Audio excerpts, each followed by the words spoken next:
Thank you very much, John, for that very kind welcome and for your gracious hospitality to Beth and I while we are here, and for working so hard to make this come to pass this afternoon. I'm really delighted to be here. Thank you to your Public Interest Advocacy Center for its invitation, and thank you very much to the University of Ottawa's Center for Law and Technology and Society for providing this very nice venue for us this evening. It's great to be back in Ottawa, and it's wonderful to be delivering the inaugural Howard Pawley lecture. I hope my remarks will be very worthy of this distinguished gentleman and his life of public service and his many contributions to Canada. Several years ago, while still a member of the Federal Communications Commission, I came to Ottawa under considerably different circumstances. I was here to encourage an open internet, and my strong belief that network neutrality was the sine qua non of an open internet. I was encouraging you to have a more robust discussion and hopefully decision making when it came to net neutrality. History takes strange and sometimes wondrous turns, however, and here I am back in Ottawa as Canada has moved very smartly ahead on net neutrality, while the current majority at the FCC and the Federal Communications Commission in my country is on the brink of wiping out all of the net neutrality progress that it has made in the last couple of years. Maybe the past isn't always prologue, and the arc of history can go downward as well as it can go upward. For full disclosure, I'll give you my conclusion first and then tell you how I got there. My conclusion is that the future of successful self-government hangs very, very importantly on the outcome of this issue. If we can get network neutrality right, that's great, but if we cannot get neutrality right, we will forget about, or we can forget about the transformative power of the internet to change our society and to advance democracy and to improve our lives. Network neutrality is the necessary foundation, not sufficient, not the sufficient foundation, but a necessary foundation for an open internet. And I want to talk a little bit about both aspects of that this evening, because I believe that anything less than a truly open internet would be a tragic denial of its awesome potential to advance our lives, to advance our democracy, and to take advantage of the awesome potential that this has. Okay, that's the conclusion. Back to the beginning. When I was appointed to the FCC, this is back in 2001, I thought I had landed absolutely the coolest job in Washington, D.C. I would be working to bring the wonders of modern telecommunications to all of our people, every corner of the land, working with mind-blowing innovators and technology experts, talking with all of the edge of the envelope entrepreneurs in the country and from all walks of life about what was needed to get us where we need to be going. That's what I thought when I got there.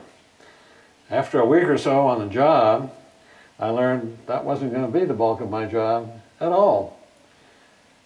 Instead, legions of media and telecommunications CEOs and their lawyers and their lobbyists descended upon my office, trying to convince me of the wonders of more industry consolidation.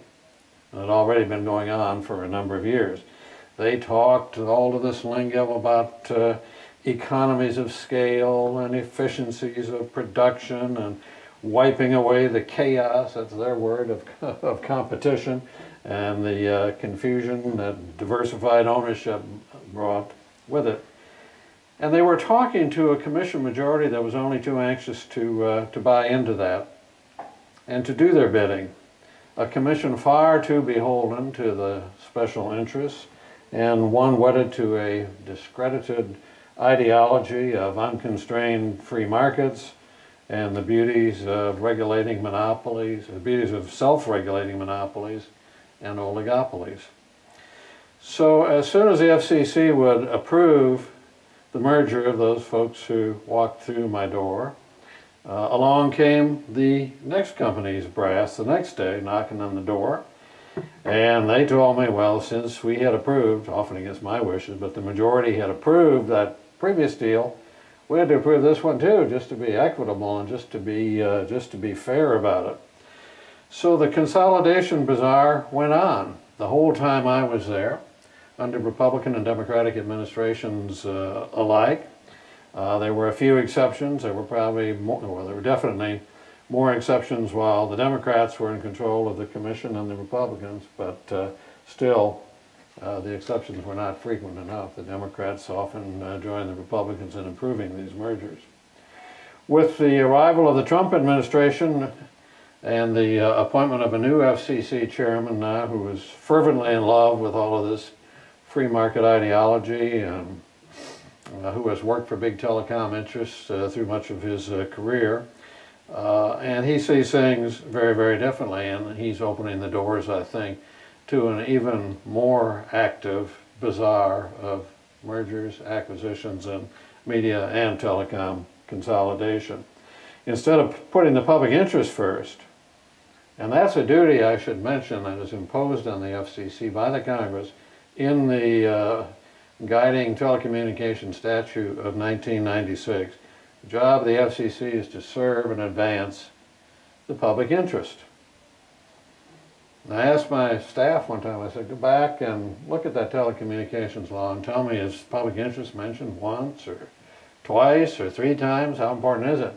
They came back and said it's mentioned 110 times in our telecommunications statute. So if that's not a charge to do something, a responsibility to do something, I don't know what is. But anyhow, it's still the special interests who are in the saddle and who are riding roughshod over the public interest. You can call the public interest the common good if you want. That's fine with me too. So here, one example of the bazaar being open today, we see a proposed merger between Sinclair and Tribune Broadcast, and that's on the cusp of being approved by the Federal Communications Commission. Sinclair is already the largest TV station owner in the United States of America. When it absorbs Tribune, it'll have something like 215 television stations. And they will be able to access over 72% of U.S. households, which is almost double the statutory limit of 39%. You say, how do they get along? How do they get away with that one? So we'll see. They're still working on that. Whether they're going to be willing to ignore the congressional cap, I don't think they can get away with that. But they may change some of the other media ownership rules that are extant at the Commission right now so that Sinclair can buy more and more stations. We'll see what they do, but it's pretty certain to most observers that they will find a way to get this accomplished, probably in the next month or 2 or 3 at the most. We can go into more detail about Sinclair and Tribune if you want after my remarks, but it is important, and there are other mergers pending now. I should add, though, I guess, that this merger in particular is just so awful for the public interest, not just because it would raise prices for consumers, which these mergers often do, but because it would so significantly erode what's left of our flagging democratic discourse in the United States. Sinclair comes with an ideology, and it comes without a reputation for balanced news and information. It actually writes editorials in its home office in Hunt Valley, just outside of Baltimore, Maryland. And then it demands that its stations around the country, and remember there'll be 215 of them, run those directly, read them on the air. And you know, if you stop and think about it, you have a trusted local news anchor, maybe, somebody you watch every night, and all of a sudden he's spewing out this stuff that's written for him by somebody else, and this, he may not believe it at all, but it gives that kind of corporate power way, way too much influence. So I think Sinclair's acquisition of Tribune just hammers another nail into the coffin of independent journalism in communities around our country, and in its place we will have Sinclair's very Trumpist, Donald Trumpist view of the world and on current events. So so much for accountability in journalism as a result of this proposed merger. While I was deploring the damaging results of all of this media consolidation when I first got to the Commission in radio and in cable and in television, it soon struck me that the next generation's media, the internet, was in grave potential danger too. Back in the early 2000s, I don't think too many people were worried about the internet traveling down the same road that radio, TV, and cable had traveled. Most people thought, I think, that the internet was just too dynamic for that to happen. So I would go around and talk about radio, TV, and cable consolidation, and people might say, well, that guy's getting old, and radio, TV, and cable, that's all going to be consigned to the ash heap of history. We've got the internet coming on now, and its power is at the edges. It's not going to be controlled by the providers at the center. You don't have to worry about that. Somehow it's exempt from the laws of consolidation and market development. It's exempt really from history itself. But then along came mergers that belied all of this exuberance, irrational exuberance, I guess I would call it, to quote Alan Greenspan. And one of those mergers especially should have awakened the Commission up, it should have awakened everybody in America up, and that is the 2011 Comcast NBC Universal deal that John mentioned in his introductory remarks. Why? Because that combined a giant of internet distribution with a giant of content, the medium and the message, so to speak, the distribution and the content. And I think that made it oh so clear that the internet was just as open, just as vulnerable to consolidation and all the rest as were radio, TV, and cable in the previous generation. And if that control of content and distribution doesn't represent monopoly, then I, for one, don't know what in the world does. You know, the historian in me thought that we had decided this issue a long time ago, 100 years ago, back in the progressive era, the time in my country of Theodore Roosevelt and Woodrow Wilson and the progressives, and that's when we had anti-monopoly policies translated into laws and regulations, and that was good. I think the late jurist Louis Brandeis said it best: we can have democracy in this country, speaking of the United States, we can have democracy in this country, or we can have great wealth concentrated in the hands of a few, but we cannot have both. And that rings true to me when I first heard it, and it rings true to me today. But my colleagues at the FCC at that time, we had a Democratic chairman, not a Republican chairman in 2011, all voted to approve the Comcast-NBCU merger. I was a sole dissenter, and I am as proud of that vote as any vote that I cast during my 11 years at the Federal Communications Commission. Again, today the bazaar remains open as never before. Most experts, business people, are predicting an unprecedented level of mergers and acquisitions in the years ahead. AT&T appears to be on the verge of acquiring Time Warner. That's kind of reminiscent of the Comcast deal with NBCU, because it's another troubling combination of content and carriage. But the FCC is apparently going to be absent without leave when it comes to considering this deal, because Chairman Pai, is Donald Trump's FCC chairman now, Ajit Pai, claims it doesn't fall within the Commission's jurisdiction. And I find that hard to believe when he can refer to a statute that mentions the public interest, convenience, and necessity, and the importance of news and information that's in the Communications Act. So this will be solely a Department of Justice antitrust decision that will be made, and I would predict it would probably be approved during the campaign. Donald Trump said he thought he would oppose it, but a lot of things that he opposed during the campaign he's now supporting. The control of both content and distribution on the broadband internet confers so much unprecedented power, gatekeeping power, on the big operators. Without public interest oversight, they have nothing to fear. And if this group that's in control now has its way, most of the regulations that we have will be gone. No new potential regulations will be developed. And if the current FCC eliminates the network neutrality rules that were approved in 2015 under Chairman Tom Wheeler at that time, there will be very few, precious few constraints on Comcast and on Verizon and on AT&T, who are the major internet service providers in our country. Very few constraints at all. What's at stake?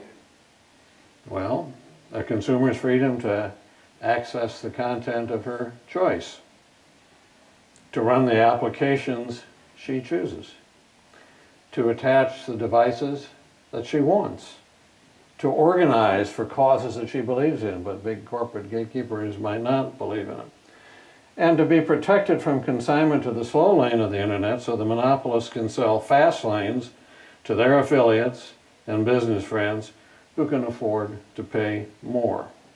And in that kind of world, you're just not going to see as many startups or new applications from innovators or creative new content from independent programmers. Consumer sovereignty, that'll be an oxymoron. And the open internet's potential as a tool for really reinvigorating democracy will be consigned to the what might have beens of history. That's a lot to lose. And Tom Wheeler's rules should have settled the matter, but unfortunately they did not. The FCC's assault, just as a little bit of background on the internet, began back in 2002, shortly after I got there, but don't blame me for it. When the commission, under the chairmanship of then Chairman Michael Powell, Colin Powell's son, decided to call broadband, and this gets a little technical, but we need to talk about it. When the commission voted to call broadband an information service rather than a telecommunications service. And in effect, he and his majority at that time were claiming that broadband really wasn't telecommunications at all. I'm not making this up, but that's what happened.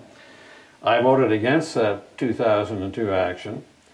Initially, it was applied just to cable modems, but thereafter, the information services definition was expanded to the rest of the telecom world beyond cable. And the distinction is in some ways technical and in many ways arcane, I realize that, but in reality, it is so important because if you call it an information service, you can't really regulate it because that's part of the Telecommunications Act that's very amorphous as somewhere else, and you cannot regulate it. If you call it telecommunications, you can regulate it because that's very specifically in the Act, and it gives the Commission the authority that it needs to do some powerful things. So that's what we've been fighting about for quite a few years now in the United States. And after 2015 and Tom Wheeler came in and we passed some good and powerful net neutrality rules, which I think probably encouraged folks in Canada to go down that road too. We hoped the issue was settled, but we knew with all the big interest in the corporate powers that it was far from settled. And now it's a big issue again, the big issue. And it's an issue in spite of the fact that 3 times now our Federal District Court of Appeals in Washington, D.C. has said they don't see any problem with regulating the internet as a telecommunications service under Title II of the Act. But you cannot try to conduct any oversight if you call it an information service because the Commission really lacks authority in Title I that some people believe in. So I hope this isn't too confusing. If it is, we can talk about it later. I think it's pretty clear, though, if advanced telecommunications doesn't include broadband, you don't call broadband advanced telecommunications, what in the world is going to do? It's so central, so integral to our communications ecosystem. Nevertheless, Chairman Pai is now trying to eliminate the rules and taking the FCC out of the regulatory picture more or less completely. The good news is that public opposition to this plan seems to be growing. Record-breaking number of messages have streamed into the FCC, believe it or not, over 20 million of them, which is a record far outdistancing the number of messages the FCC ever got in any previous proceeding. The previous one was 4 million when we instituted good net neutrality laws back in 2015. Now there's an argument, you know, some of this is astroturfing and all that, but the conclusion is that there's a strong preponderance of Americans, I believe, outside of Washington, D.C., in favor of network neutrality, and we have some polls that show upward of 70% of Americans, without much difference between Democrats and Republicans and independents, favor the rules that Tom Wheeler had passed, and his majority passed in 2015.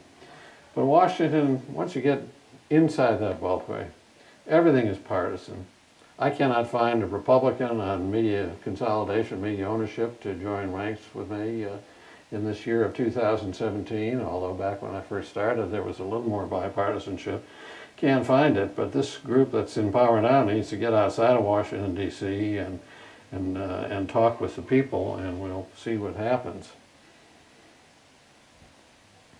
Net neutrality, it's just kind of a no-brainer to me. I don't believe it would even be an issue without those big corporate powers and all the money that they feed into the political system and all the lobbying and lawyering influence that they bring to bear in our nation's capital. But they have the power, so the future of net neutrality in the United States is under very dire threat right now. From our FCC and possibly from Congress too. What does that mean for Canada? The question probably on many of your minds. And as John said at the outset, we know for sure that what happens in one of our two countries often affects what happens in the other.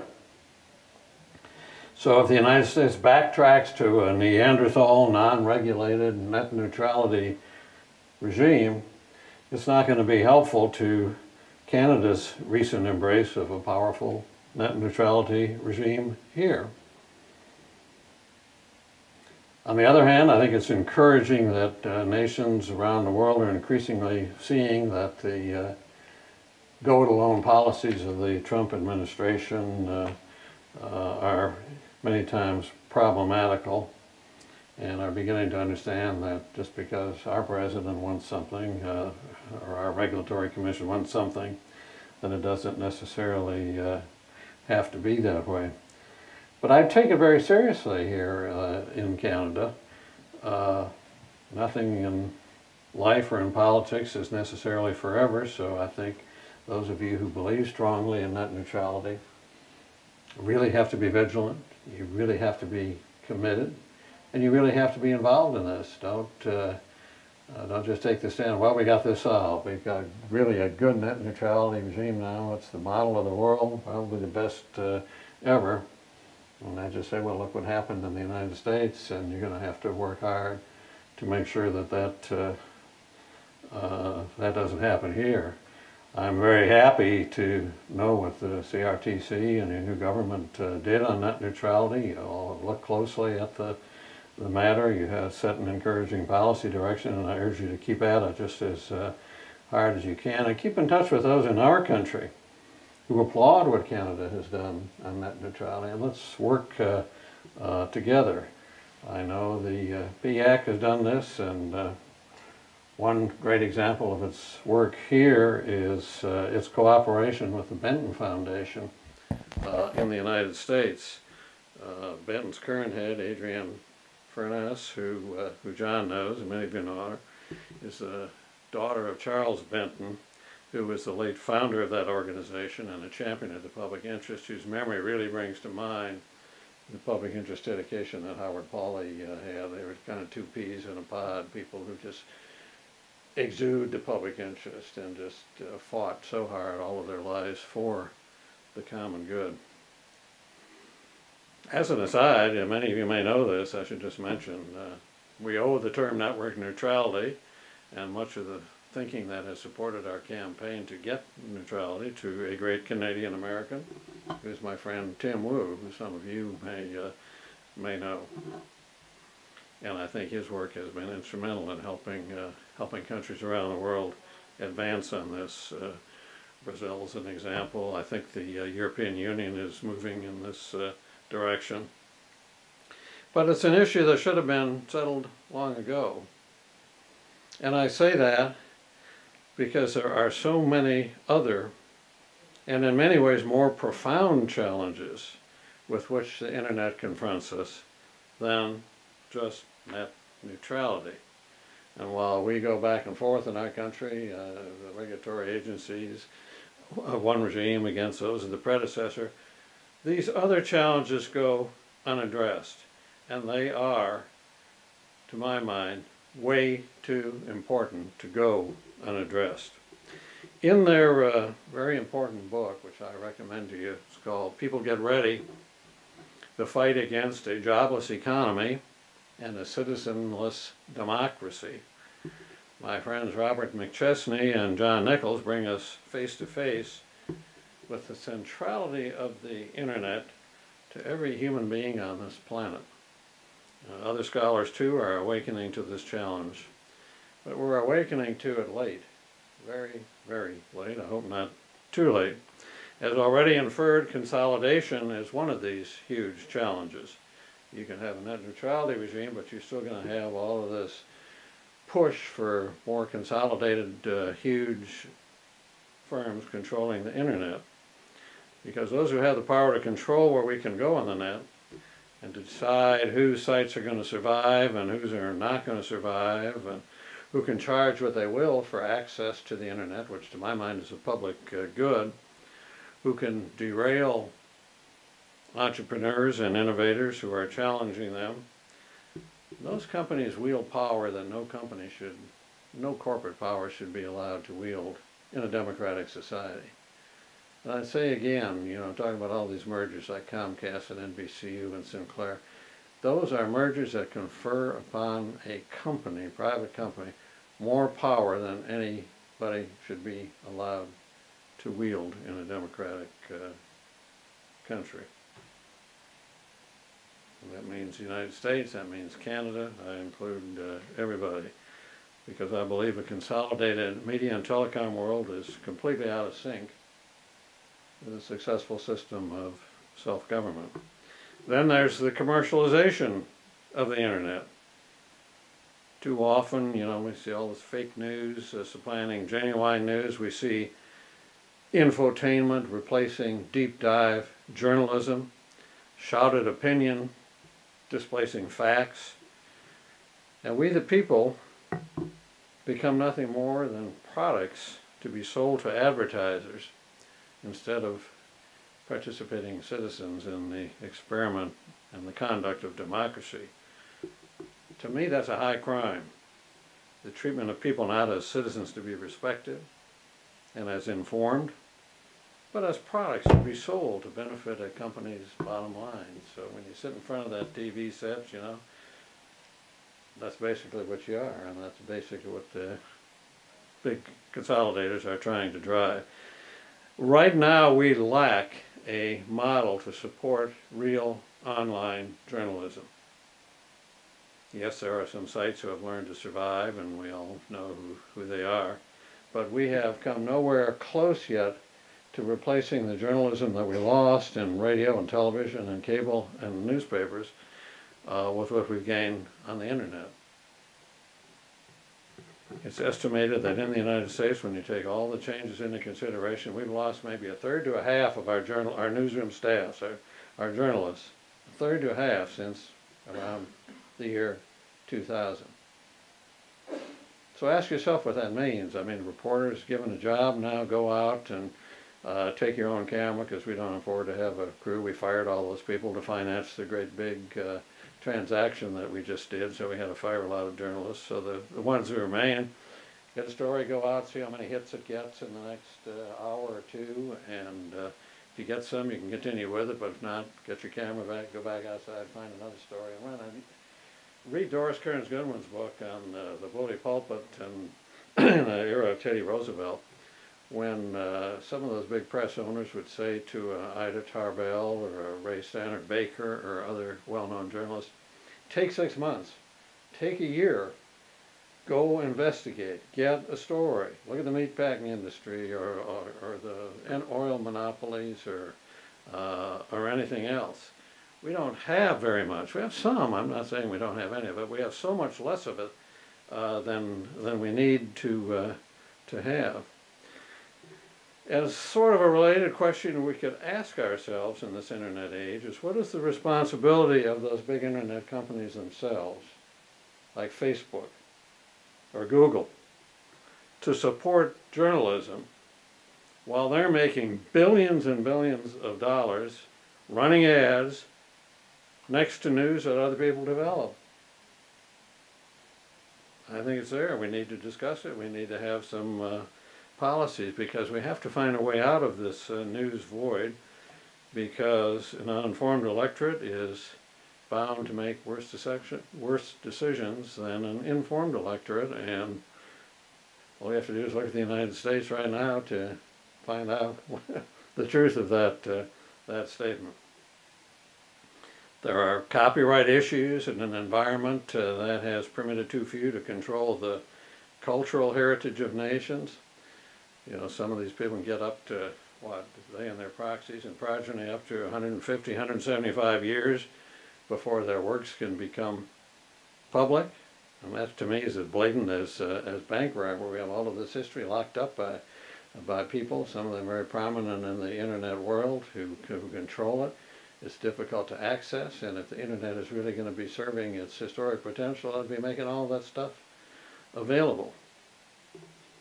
But that's not happening. There are huge, huge privacy issues to talk about. When somebody can send you, and this is happening already in our country, maybe here too, somebody can send you a political ad on the internet that's tailored just to you, or just to you, or just to you, without any transparency, without you having any idea of who sponsored this ad. That's really bad for democracy. That's bad for accountability government. So we need to have that discussion on privacy too. And when companies can hide behind all of these algorithms and conceal their operations from the public oversight, public interest oversight, you have to ask yourself who's in charge, and it's not the people. And when every aspect of your personal life can be breached, is there anything really personal anymore? Another question, and that'll probably be enough, what's the role of artificial intelligence on the internet on all of our futures? You know, we have often disproved that old Luddite theory that advancing technology costs us jobs, because in many cases advancing technology has created jobs. But we need to entertain the prospect that possibly that's not true here. That possibly we don't know what the impact is going to be in this era of artificial intelligence, when my job, John's job, your job, maybe all that's going to be surpassed by artificial intelligence and by a wholly different system. And that affects, you know, not just how we work, how we earn our living, but it's how we live, how we satisfy ourselves, the whole ball of wax, so to speak. So I'd recommend, you know, getting into that discussion. Maybe start off with that McChesney and Nichols book, but just do your own thinking about what can happen when the society is unable to have a good discussion about this transformative technology that's changing our world, but it could change it in as injurious ways as well as productive ways. And it's a revolution every bit as disruptive as the Industrial Revolution. No one obviously has answers to these questions that I've mentioned about the internet. Nobody even knows what are the right questions to ask, what other questions are out there. All I'm saying is that we need to be about the job of considering this and establishing some forums, and we all have a responsibility, whether in journalism or what's left of it, or academia, or politics, or public interest groups, to help generate the discussion. And lots of times media is not willing to travel into those paths. but we need a journalism that will do that.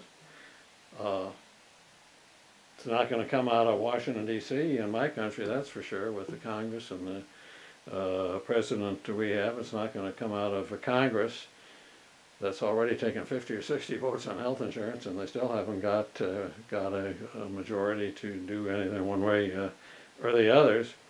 So it's going to have to come out. It's going to have to come from below. That's where reform always comes from, I think, in the final analysis. Real reform, genuine reform, systemic reform that transforms the society.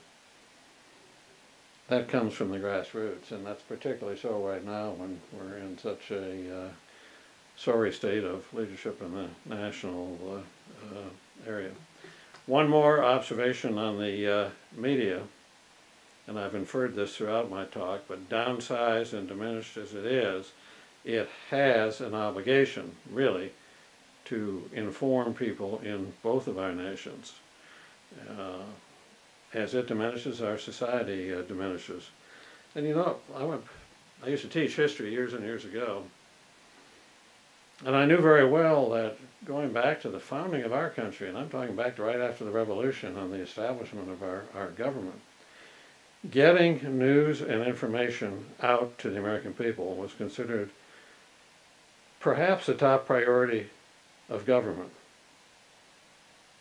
And more money was spent on this up till the 1840s or 50s, even the Civil War. It was probably the biggest expenditure of government was subsidizing the printing of newspapers, building post roads and post offices, postal roads to get news out. And it's not that we had such dispassionate and wonderful newspapers back then, but Jefferson and Madison and Washington, and this is all in the record of history, said, well, that's what we've got, and this is a fragile experiment in democratic government. We don't know if it'll work over a country that's going to be continental size before it's all over, but let's give it a shot.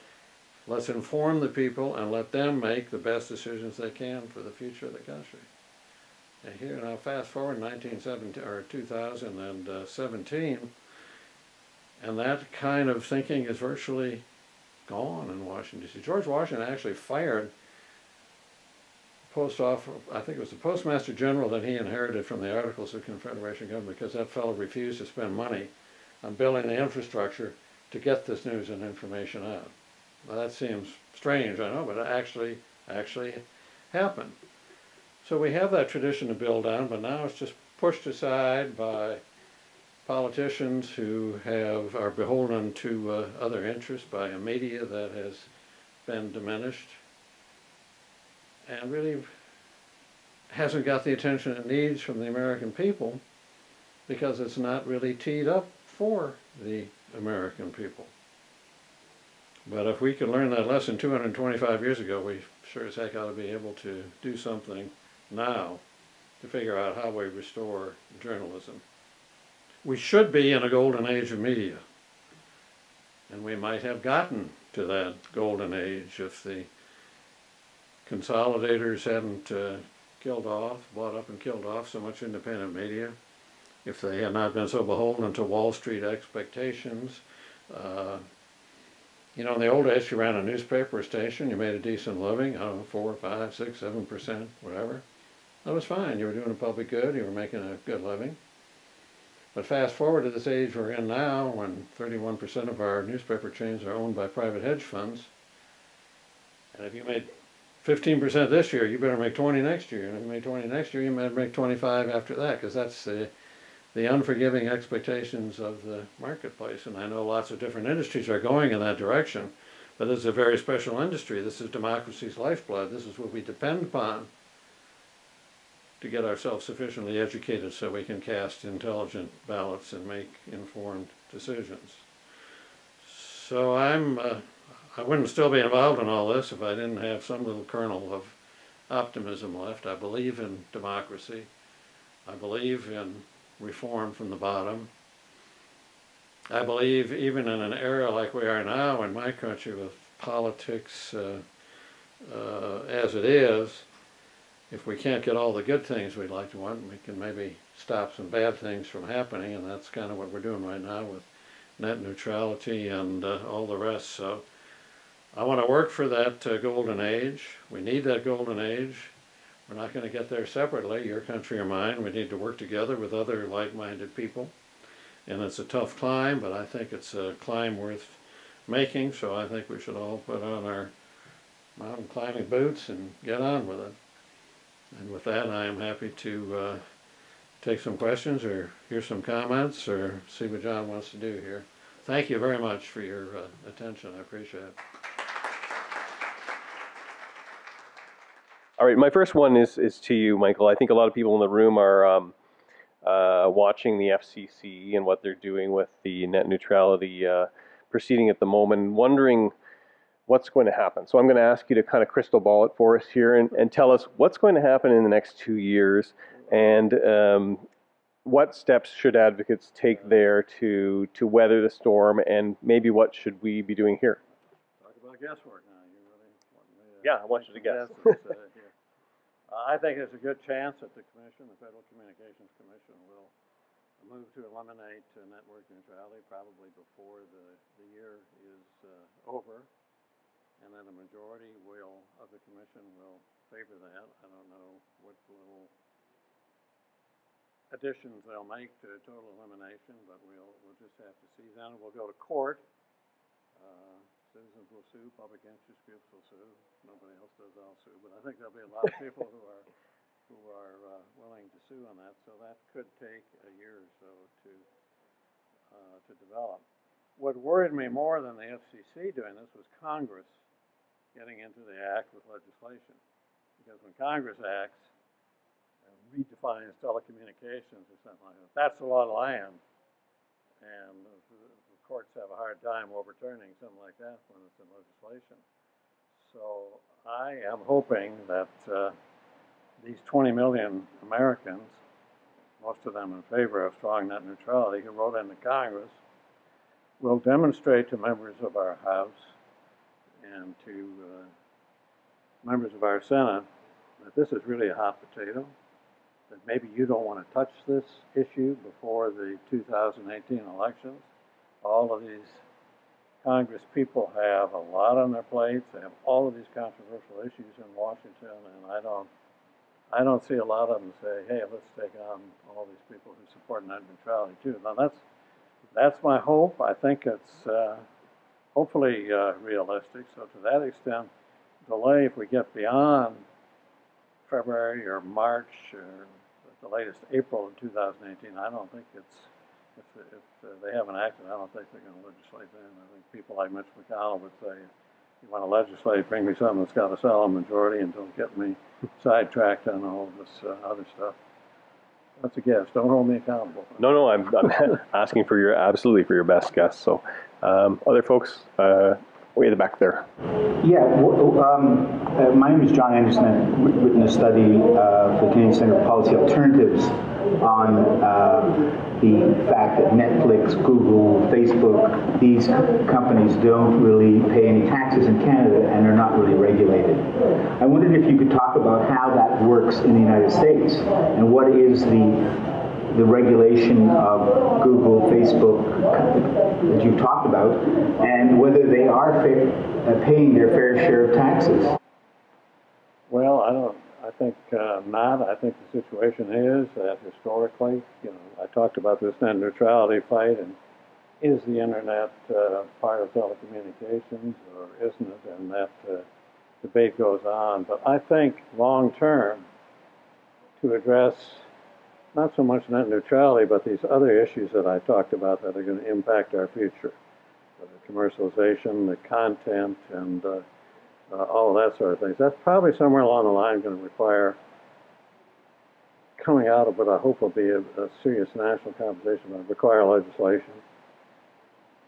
I think that if I was chairman of the FCC right now, the way I look at that role, conferring upon the FCC power over radio, wire, satellite, and all the rest, I would certainly include internet in that, and I would push very hard to have some level of public oversight.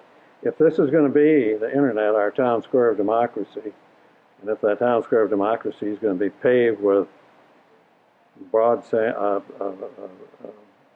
broadband breaks, we have to realize how heavily invested the public interest is in that.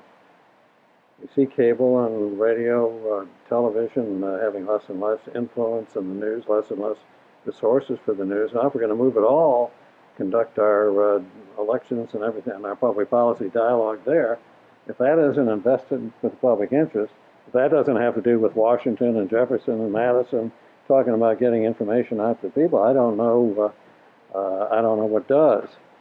As for the taxes question, you know, I would just like to see, we are going to have a tax reform discussion in our country. I doubt it's going to get into these questions that you and I just asked, but just having that conversation and starting to think about what are alternatives, what options are available to restore that kind of journalism I was talking about. Is it nonprofit? Is it tax incentives? Is it giving people who pay their taxes an opportunity to set aside $100 to $200 a year for the support of media?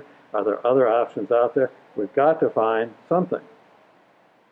Because bottom line, I'm not 100% convinced right now that commercial media, just pure commercialized media, can provide the news and information that we need to make those decisions that I was talking about. And that sounds very depressing, I know, but putting that every year you go with more and more consolidation and combinations and acquisitions. And the chairman of our FCC says he's going to take a weed whack at all these regulations. Every year that goes on, it becomes more difficult to put the genie back in the bottle. I think, Michael, you had a question? Hi, I'm Michael Dyson, the Secretary of the Water.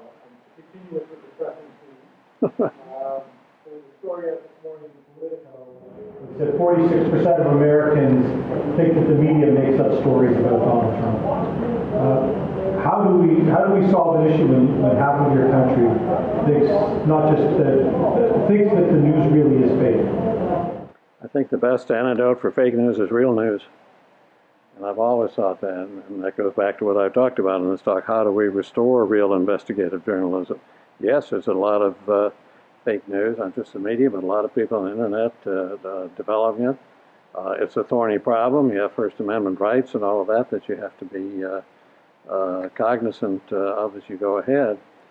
But there has to be more transparency in how these companies operate. Just turning it over to Facebook and say, you know, do your best, do a better job. I don't know that gets the job done in the long term. So while we have this wide open internet, you're going to have fake news, but we have to develop more transparency in how you control that fake news. But most of all, I think we have to realize that the best way to drive fake news out is to encourage the development of real news. Monica? Hi, I'm Monica. I was policy research and communications. The question has to do with the internet and foreign ownership requirements. And we know that we have for some time been tossing around the idea of having higher foreign ownership of our broadcasting and telecommunications services so that we could have much better content for our communities. Do you think that there might be a risk to Canada's political sovereignty if we were to permit foreign companies to own our broadcasting, internet, and telecommunications services outright? Would Canada continue to be able to enforce its requirements for those services? I think you always run a risk. We have had this debate in our country too. I used to work for a senator. You mentioned Senator Hollings, who was very much against foreign control of our media, partially on national security grounds. So I think you have to at least be cognizant of that. On the other hand, you have to realize that we live in a more globalized world now than we did back in the 50s and 60s, and you're going to have some of this, but there has to be real transparency. I worry about it more in a consolidated age when it's fewer and fewer companies who will control that. So if you get in a position where media giants in the United States are able to buy up all the companies in other countries, I think that would be bad. I understand the issue has a little different nuance here in Canada and different level of importance with the United States right across the border. I understand the need for independent content. I wish we could find a way to encourage independent producer investment, but unfortunately we don't have as many independent producers as we used to have. So that's not a very definitive answer. I understand that, but I think it's something that needs to be considered, and we have to consider the ramifications of it in this new era in which we live now with the internet and all the online stuff. So what does it mean if a company owns a station or something here? Well, what are the larger dimensions and the larger concerns that that might bring up? Oh, other Monica. Thank you very much for your remarks, Monica Song. So I have a question about net neutrality, but I want to preface the question just by saying that we don't have any right in Canada to be complacent. We don't. Complacent because we long ago saw the merger of content and distribution across multiple platforms. But my question is, how worried should we be in Canada about net neutrality developments in the U.S.? And my question has to do with the public's lack of insight or information as to exactly where the core of the internet is. Is the core of the internet in the United States? And is there going to be, are there questions about who is going to control the core of the internet if the rules change in the United States with respect to net neutrality? So that even though we have our homegrown carriers, they may not necessarily control the pipes over which content is being distributed on the internet. Well, I think you need to be. Very concerned about the direction that we're heading in that. What was the last part of your question again? Yeah, I mean, my question is really, what do we need to be worried about with respect to what's happening in the United? Well, I think Canada needs to be worried just because the United States does have so much economic influence and economic leverage. So I can perfectly understand the Canadians' interest in maintaining their national sovereignty, national interest and investment. Communications is more and more global, I understand that, but I think this is a concern that that should concern people here. But how you get them concerned, I think you raised that question, is largely through either the media or public interest groups, or having some legislators or spokesmen who are willing to bring it up and force it into the consciousness of people. I believe, I'm not an expert on Canada, but I believe in the United States, as I said in my talk, that the overwhelming majority of people are in favor of less consolidated media, more community news, more diversity in the media than we have right now. And again, the problem is so much inside that beltway. I just wish the Donald Trump administration would pause for a moment and stop to think about the people that got them elected. They did not get elected because citizens in the Rust Belt or citizens in rural America really like paying $232 a year for a cable set-top box, or really like the potential of gatekeeping or sites being shut down and all that. They were elected for very different reasons, and that's why I think I'm encouraged by the fact that there's a lot of nonpartisan support for the things that I'm talking about, but getting it on the radar scope inside of our fabled beltway is difficult to do. I don't know if that answered your question or not. Okay. Any more? Right here. Sorry. Hey, Jen. The last few comments. I was wondering. What? The last few comments. I was wondering what your thoughts were on Facebook and Microsoft building an undersea cable as a way to gain more control over the infrastructure. A week from now, but I have hearing aids, so I'll be able to hear you on that. Facebook, they're doing what? They're building they've announced the completion of an undersea cable so as a way of gaining more control over for the infrastructure of the internet. So I was just wondering what your thoughts were on that from a net neutrality perspective. Well, I'm not an expert on where we are with the undersea cable, but it doesn't surprise me that the big companies that wield that kind of influence are the ones who want to control it, and really that gives you a lot more control outside of your own national borders than you otherwise would have. And I think these companies are really becoming so mammoth, and they lack so much in the way of transparency that they're a threat to democracy. And I'm not saying, you know, do them in or break them up, but I am saying with an infrastructure that's that important to our society, you have to have some level of public concern and public interest and some level of public oversight, and to say the bad word, some kind of regulation. Oh, up here in the back. Comment for really preaching to the choir. You spoke about specifically about Facebook and news. So people sharing news within Facebook's ecosystem, but really it's news that Facebook didn't create, yet Facebook gets the advertising dollars. I was at a conference last week where it was a bunch of media people speaking about the same thing. I think a lot of the media is very concerned about this, and they're talking about it, but no one seems to have any ideas as far as the solutions. You said reform needs to come from the bottom, but that kind of push really just means newsroom stopping their content from going to Facebook. Do you have any other more concrete solutions that you might want to discuss? Well, you said there was a lot of talk in the media, and the media's responsibility, as I tried to indicate in my presentation, is to make this an issue and to bring it in front of the people. The people are willing to have that discussion. Admittedly, our democratic dialogue has been dumbed down, but it doesn't mean people are dumbed down. I think if you give them the information and tell them that this is an issue, and they start thinking about it in wider and broader terms, how is this going to affect my news, how it's going to affect my life, and all of that, then we could have it.